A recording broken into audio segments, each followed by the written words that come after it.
So let's talk about what are the exit strategies for selling or retail chains if the business is not successful.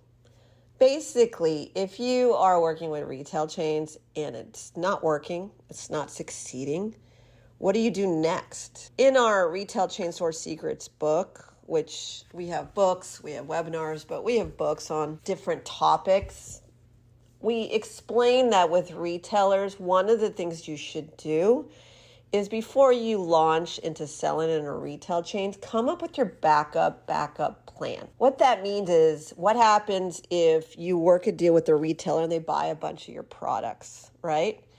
And the thing doesn't sell and they're going to give it back to you if it doesn't sell eventually.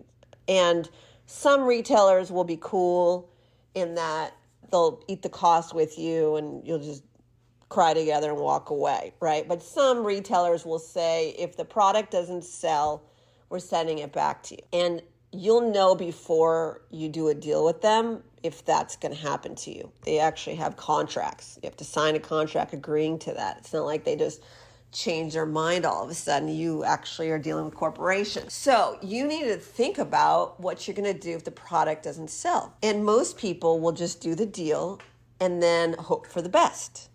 The problem with that is I don't want you to go bankrupt or hurt yourself in some way. And a lot of those horror stories you hear about people suffering with chain stores, it's usually because of that behavior, that you'll just hope for the best. So we ask you, before you start selling a retail chains, think about what you can do with those products if it doesn't convert because you bought a bunch of stuff.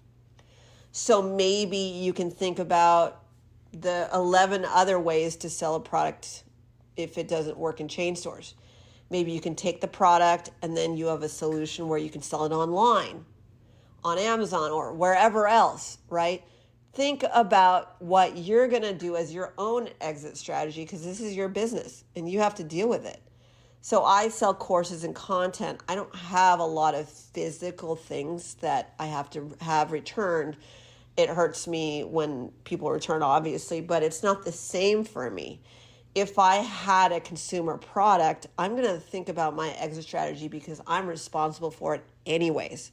Some people feel really confident. If the product doesn't sell, they'll find another way to sell it. Some people don't. I want you to be a grown-up, professional business person with consumer products and think about this today. Can you work with a rep who can sell it to somebody who can off-price it and get rid of it? What can you do to generate revenue for yourself and not hurt yourself in case this happens?